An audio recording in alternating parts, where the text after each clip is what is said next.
A select few PokeTubers got the opportunity to play Pokemon Scarlet and Violet, the Indigo Disk DLC, for 1 hour, and during some of those videos they discussed a lot of interesting talking points that I want to bring up in today's video.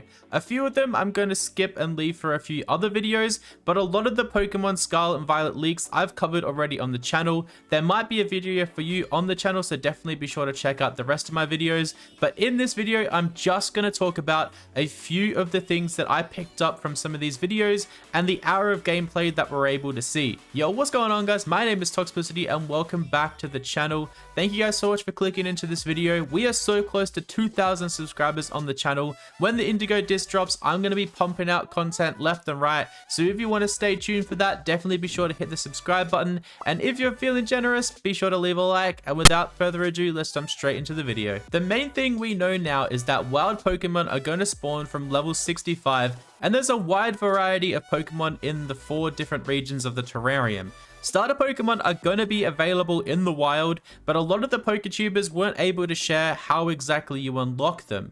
My guess is we're going to have to complete a few different challenges, quests, or go through the school progress to be able to unlock these starter Pokemon, but the fact that even in the game to begin with is really exciting. All of the starter Pokemon are going to be available in the terrarium, which is absolutely amazing. I loved seeing the Pokemon or the starter Pokemon in the wild in Legends of Arceus, so having them available in the terrarium is going to be super fun, but they're not going to be available from the very start, which I'm actually glad about. I'm glad we're going to have to put in some work to actually uncover where to get these starter Pokemon. The BB League is going to be a very difficult challenge. A lot of the PokeTubers are saying that these battles are going to be double battles, and the trainers actually use strategies to beat you.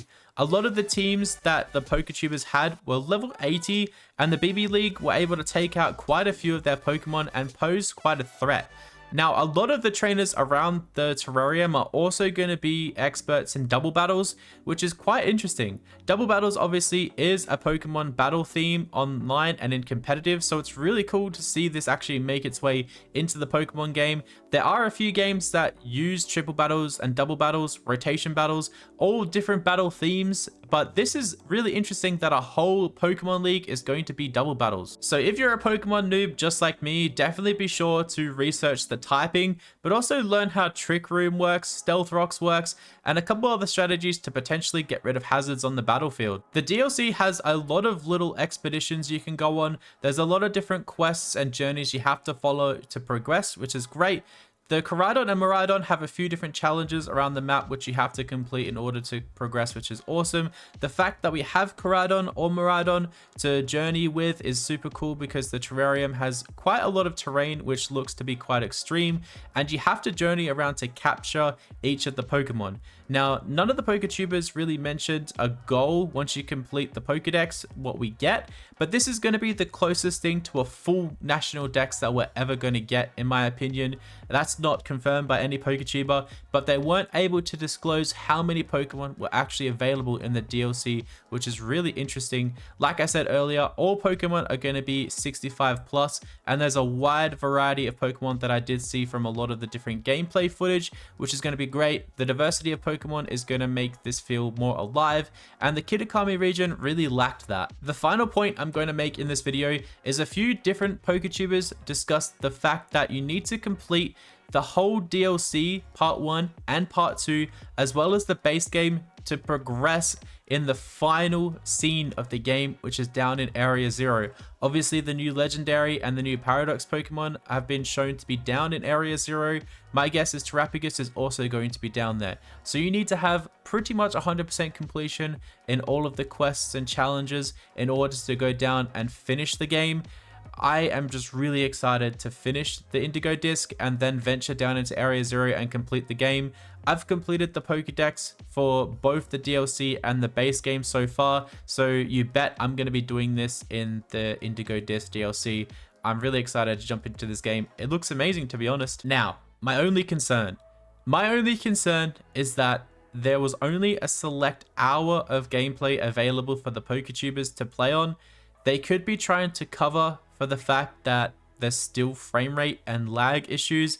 No doubt there's going to be plenty of glitches that people are going to uncover, but I hope that they fix some of the frame rate issues. The terrarium, from what I saw in the gameplay in a lot of these videos, looked really crisp. You didn't have any sort of lag issues, but that could also be because they enhanced the section of the game they were letting these PokeTubers play. So that is my main concern. Hopefully it doesn't come to the truth and it is busted and broken just like some of the Kitakami areas were. But if the terrarium is going to be the only thing loaded in the game when you're actually in it, I hope it's going to be smooth. So there you go, guys. There are the main points that I wanted to discuss in these footage of the gameplay for the Indigo Disk. Let me know down below what you think. Are you excited to jump into the Indigo Disk and play through yourself? I certainly am. I really appreciate all the love and support on these Pokemon videos. If you aren't subscribed, definitely be sure to subscribe because I'm going to pump out a bunch of content as soon as the Indigo Disk drops, and I'm going to be doing a bunch of different streams as well and potentially some giveaways. I also need some ideas of what to do when I hit 2K. I have no idea. Thank you guys again for watching, and I'll catch you on the next video.